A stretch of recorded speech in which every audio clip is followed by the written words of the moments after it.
Hello बच्चों, क्या हाल चाल है सभी लोगों का। सभी लोग ठीक ठाक, सभी लोगों की तैयारी अच्छी चल रही होगी बेटा। टेलीग्राम क्वेश्चंस बच्चे आप सभी लोग तैयार कर रहे होंगे और उसी के साथ साथ हम लोग अब कुछ important topic wise practice questions भी सॉल्व करेंगे जो कंपटीशन एग्जाम के लिए बहुत इंपॉर्टेंट होते हैं और कम से कम समय में उन क्वेश्चंस को लगाने से हमारी एक्यूरेसी और स्पीड भी मेंटेन होती है और साथ में ऐसे क्वेश्चन एग्जाम में पूछे भी जाते हैं। ठीक है बेटा। तो कई बार बच्चों की डिमांड थी कि सर इंपॉर्टेंट कुछ क्वेश्चंस भी बना दीजिए टेलीग्राम क्वेश्चंस के अलावा, जो प्रैक्टिस क्वेश्चंस हैं टॉपिक वाइज उनको भी कवर करा दिया जाए। तो आज इसी सीरियल में हम लोगों ने आज हीट एंड थर्मोडायनामिक्स टॉपिक को कंसीडर किया है और जैसा कि आप क्वेश्चन को देख करके समझ रहे होंगे, ऊष्मा और ऊष्मागतिकी के इंपॉर्टेंट क्वेश्चंस की कुछ प्रैक्टिस आज हम लोग करेंगे। तो जो भी क्वेश्चन आपके सामने बोर्ड पर लिखा हो, पहले आप वीडियो को रोक करके उस क्वेश्चंस को अपने आप आंसर निकालें और उसके बाद फिर आप उस सोल्यूशन को चेक करें। ठीक है बेटा।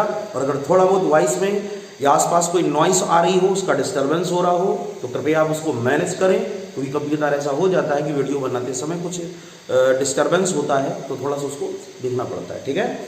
तो चलिए स्टार्ट करते हैं आज हम लोग हीट एंड थर्मोडायनामिक्स के इंपॉर्टेंट क्वेश्चंस। जो नए बच्चे इसमें वीडियो को देख रहे हैं वो ऐसे ही क्वेश्चंस के लिए चैनल को सब्सक्राइब भी करें और बाकी लोग क्वेश्चन को साथ साथ लगाएं। पहला क्वेश्चन ध्यान से सब लोग देखें। एक वस्तु का ताप बढ़ाकर 27 डिग्री सेल्सियस से 127 डिग्री सेल्सियस कर दिया जाता है तो वस्तु से उत्सर्जित विकिरण ऊर्जा की दर पहले से बढ़ जाएगी। इंग्लिश मीडियम के बच्चे ध्यान दें, ट्रांसलेशन में हर क्वेश्चन का करता चलूंगा। मैं वैसे भी पूरे टॉपिक को बाई लैंग्वेज हिंदी और इंग्लिश दोनों में पढ़ाता हूं, इसलिए आपको समझने में कोई भी दिक्कत नहीं होगी। ठीक है। तब तक आप लोग क्वेश्चन को अपने आप ट्राई करें और इंग्लिश मीडियम वाले बच्चे क्वेश्चन को ध्यान से समझें। The temperature of an object increased from 27 degree Celsius to 127 degree Celsius, then the amount of radiant energy increases than earlier। विकिरण ऊर्जा पहले की तुलना में बढ़ जाएगी। जल्दी से क्वेश्चन को सॉल्व करें सभी लोग। ट्राई कर लिया बेटा। जो भी आंसर आया हो उसको आप लोग ध्यान दें कैसे क्वेश्चन करना जिन बच्चों को ना आया हो। बाकी बच्चे अपने आंसर का मिलान कर लें। पहले वस्तु का ताप दिया है 27 degree Celsius, T1 is equal to 27 degree Celsius. सबसे पहले इसको केल्विन में बदलोगे तो बेटा ये आएगा 300 केल्विन। बहुत सहूलियत के साथ क्वेश्चन को लगाओ। मेरा टारगेट इस वीडियो को बनाने का ये है कि ऐसे कुछ क्वेश्चंस आपको कराए जाएं कि हर बच्चे की न्यूमेरिकल प्रॉब्लम भी साथ साथ अच्छी होती रहे। तो जिसकी भी कैलकुलेशन धीमी है या क्वेश्चन समझने में प्रॉब्लम आती, मेरे साथ साथ समझो और जहां दिक्कत हो कमेंट सेक्शन में लिख के बताओ। 127 डिग्री सेल्सियस T2 है, इसमें भी 273 हम लोगों ने ऐड कर लिया तो बेटा ये आ गया 400 केल्विन। और अब ये क्वेश्चन आधारित है, मैंने आपको पढ़ाया भी था, आपको याद होगा स्टीफेंस लॉ पर। स्टीफन के नियम से E प्रोपोर्शनल होता है बेटा T की power 4, therefore E1 upon E2 is equal to T1 की पावर 4 अपॉन T2 की पावर 4। ये फार्मूला सभी को समझ में आ गया। स्टीफेंस लॉ का सूत्र है E1 अपॉन E2 बराबर T1 की पावर 4 अपॉन T2 की पावर 4। अब यहां पर वैल्यू को रख दिया जाए तो T1 की वैल्यू बेटा कितनी दी है 300 और T2 की वैल्यू कितनी दी है 400। 0 से 0 कैंसिल हो गया, होल पावर कितना है 4, तो E1 upon E2 is equal to आ गया 3 की पावर 4 और अपॉन 4 की पावर 4। ठीक है। क्वेश्चन को आप सॉल्व करें। 3 की पावर 4 कितना होगा 81 और उसके बाद 4 की पावर 4 कितना होगा बेटा 256। देयरफॉर अगर आप यहां से E2 की वैल्यू को निकालें तो E2 बराबर आएगा 256/81 E2 और साथ में यहां पर E1 लिख सकते हो।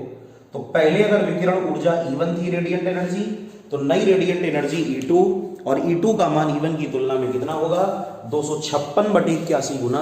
तो आई होप आपको क्वेश्चन समझ में आ गया होगा। E2 का मान पहले की तुलना में 256/81 गुना होगा। सभी को क्वेश्चन समझ में आ गया। कौन सा टॉपिक था ये स्टीफेंस लॉ।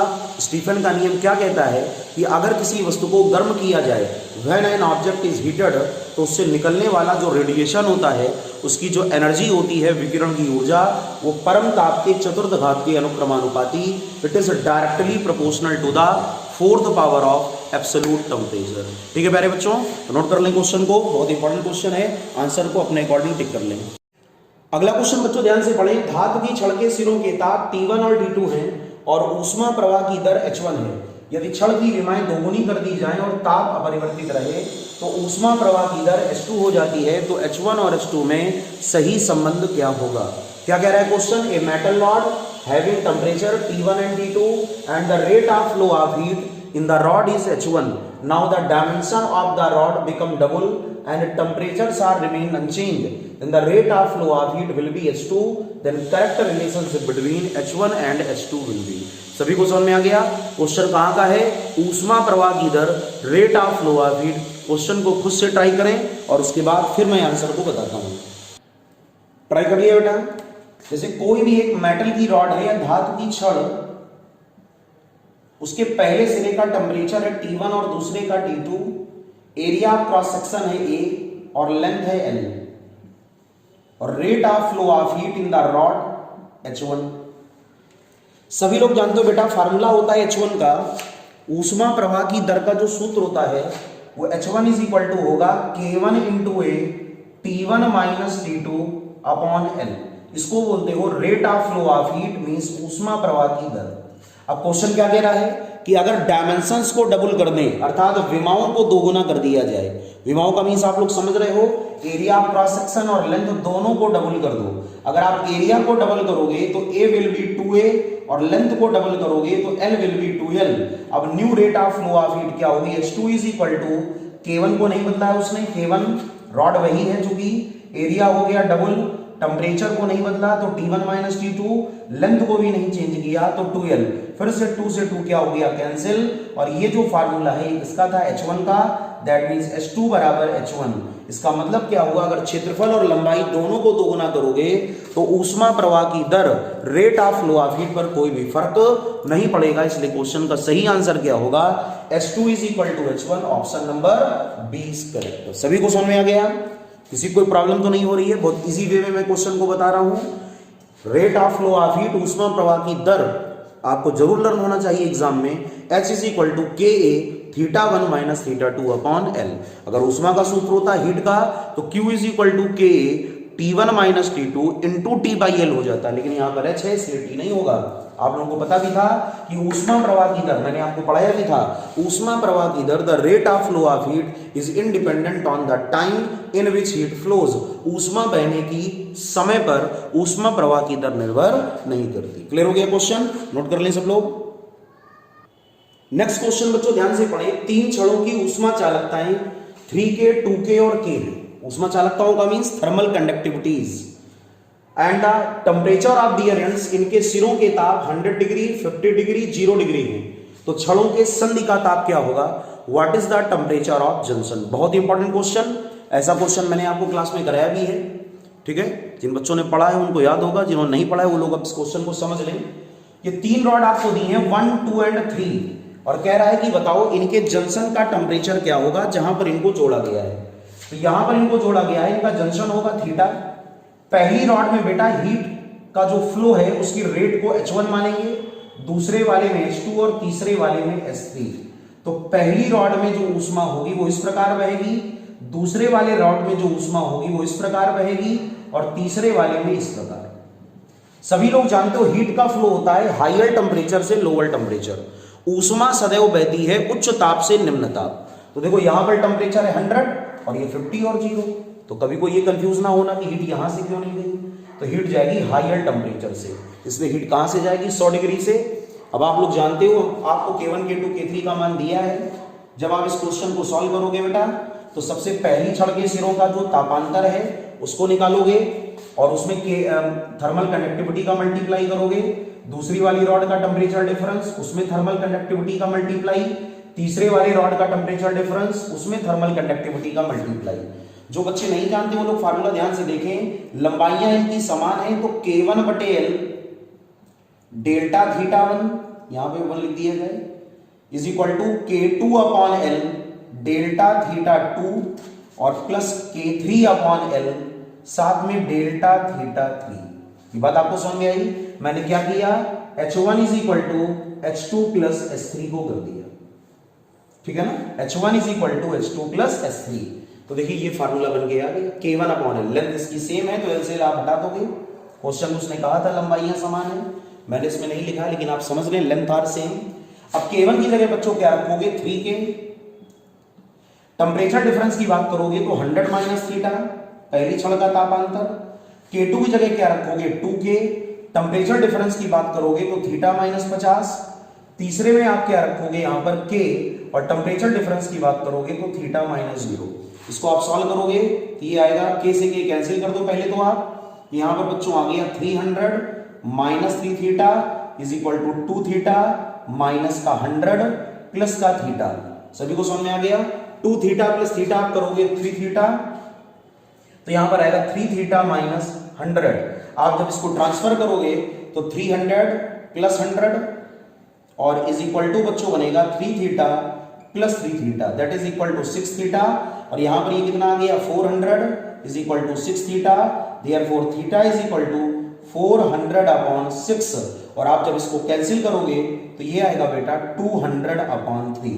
देयरफॉर संधि का जो ताप आएगा वो 200/3 और मात्रक क्या होगा, डिग्री सेल्सियस। तो आपको सी क्वेश्चन समझ में आ गया होगा कि जंक्शन का अगर टेम्परेचर कभी भी आपको निकालना हो तो जंक्शन के टेम्परेचर को निकालने में इस प्रकार आप क्वेश्चन को सॉल्व करोगे। ये देखोगे कि हीट का फ्लो किधर से किधर हो रहा है, हायर से लोअर आपको सिलेक्ट करना है, और बाकी तो आप क्वेश्चन को सॉल्व कर लोगे। इसलिए बेटा क्वेश्चन का सही आंसर आएगा option number A 200/3 degree Celsius. सभी को पूरा क्वेश्चन समझ में आ गया? इंपॉर्टेंट क्वेश्चन है, कंपटीशन एग्जाम में कई बार फिजिक्स में ऐसे क्वेश्चन पूछे जाते हैं, तो आप लोग ऐसे क्वेश्चंस की तैयारी जरूर करें। तो क्वेश्चन आपको समझ में आ गया होगा, इसका टेम्परेचर डिफरेंस निकाला, उसमें K1 से मल्टीप्लाई इज इक्वल टू इसका टेम्परेचर डिफरेंस निकाला, उसमें K2 से मल्टीप्लाई, और इसका टेम्परेचर डिफरेंस निकाला, उसमें इससे मल्टीप्लाई K3 से, और उसके बाद में क्वेश्चन क्या बना ली, H1 is equal to H2 plus H3, और रिजल्ट आपके सामने है, मैंने क्वेश्चन को सॉल्व करके दिखाया, आंसर आएगा 200/3 डिग्री सेल्सियस। सभी को समझ में आ गया? क्वेश्चन बेटा समझ में आ रहे हो तो वीडियो को लाइक करो, नोट्स जरूर बनाते चलो सभी लोग, सारे क्वेश्चंस को कॉपी करते चलें, कॉपी करने में दिक्कत हो तो पॉज करें, वीडियो को शेयर करें, और जो नए बच्चे हैं वो ऐसे ही क्वेश्चंस की, इंपॉर्टेंट क्वेश्चंस की तैयारी के लिए चैनल को सब्सक्राइब भी करें। नोट कर ले बेटा। नेक्स्ट क्वेश्चन बच्चों ध्यान दें, क्वेश्चन नंबर 4, धातु की दो छड़ें जिनकी ऊष्मा चालकताएं 2K और 3K हैं, इनको परस्पर श्रेणी क्रम में जोड़ा गया है, तो संयुक्त छड़ की ऊष्मा चालकता होगी। याद आया आपको क्वेश्चन? मैंने क्लास में आपको फार्मूला बताया था, 2 metal rods of thermal conductivities 2K and 3K are connected in series, then find the equivalent conductivity of the new rod। कह रहा है जो दोनों को मिलाकर जो नई छड़ बनी उसकी नई कंडक्टिविटी क्या होगी, नई ऊष्मीय चालकता क्या होगी।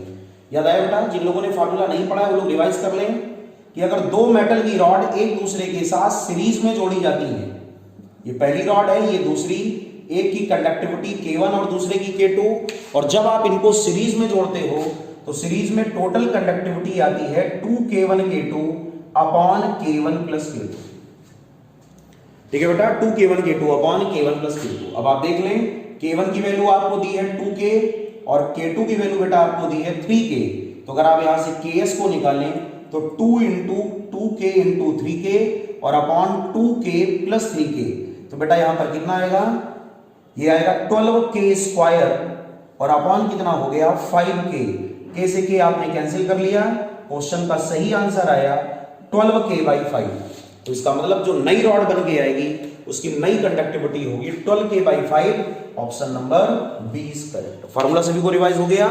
दो रॉड अगर सीरीज में हो तो ऊष्मा चालकता होती है 2K1K2 upon K1 plus K2, लेकिन अगर रॉड पैरेलल में हो तो कंडक्टिविटी होती है K1 प्लस K2/2। ठीक है ना, इस बात को सभी लोग याद कर लें।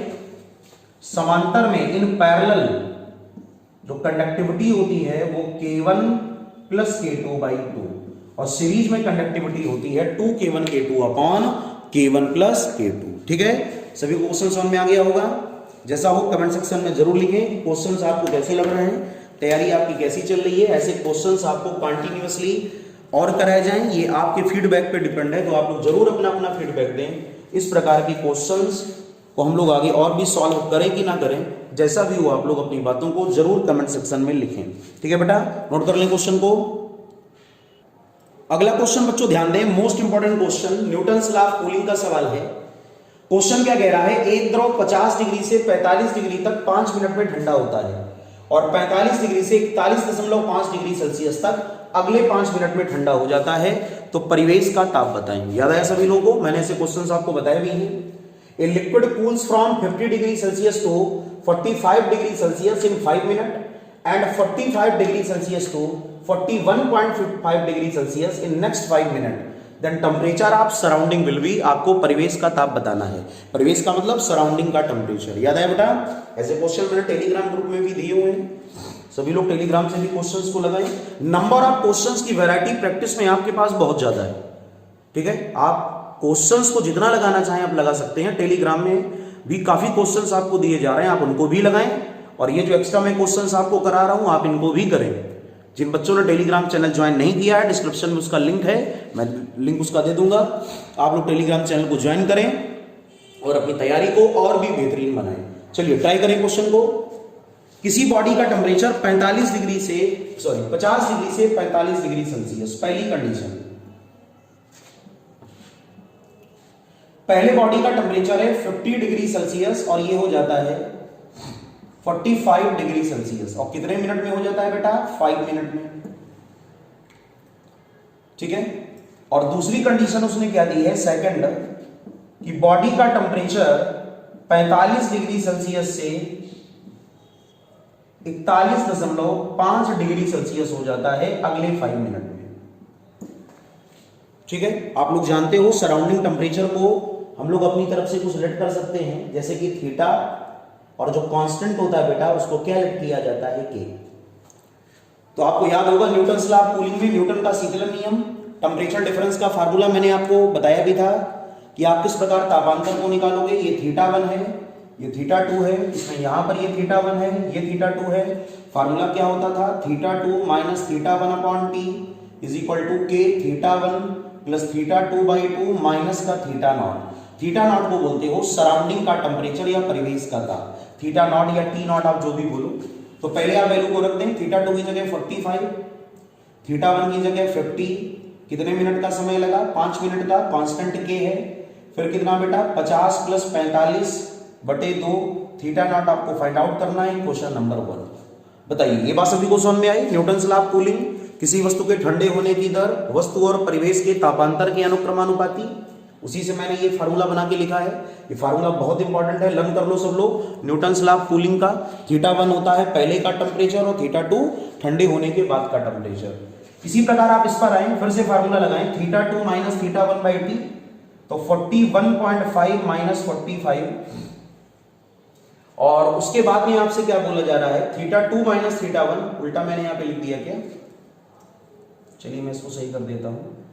इस वाले टेम्परेचर को θ2 और इसको θ1, ठीक है बेटा। तो यहां पर आएगा 50 माइनस 45, हायर से लोअर टेम्परेचर को आप माइनस करोगे, तो यहां पर ये भी θ2 और ये कौन सा θ1, तो कितना बनेगा बेटा, 45 माइनस 41.5, फिर कितना टाइम लगा, 5 मिनट इज इक्वल टू के।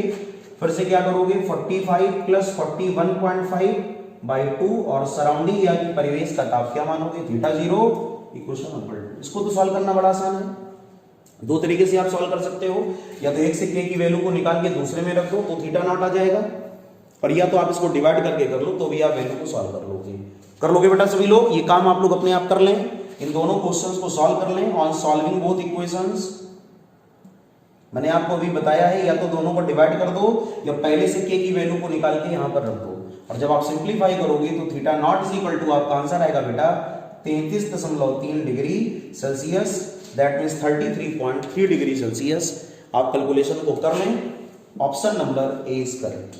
जो हायर टेम्परेचर है उसको क्या लेट करोगे, θ2, ये गलती नहीं होनी चाहिए आपसे, और जो स्मॉलर टेम्परेचर है वो θ1। ठंडे होने से पहले का ताप θ2 और ठंडे होने के बाद का ताप क्या मानोगे, θ1। इस बात को जरूर याद रखना, ठंडे होने से पहले का टेम्परेचर θ2 और ठंडे होने के बाद का टेम्परेचर क्या लेट करोगे, θ1। तो देखो यहाँ पर कितना है 50 और यहाँ पर कितना है 45, तो ये θ2 और ये θ1। किस पर आधारित था, न्यूटन लॉ ऑफ कूलिंग अर्थात न्यूटन का शीतलन नियम। सॉल्व कर लें बेटा, बहुत इंपॉर्टेंट क्वेश्चन है ये।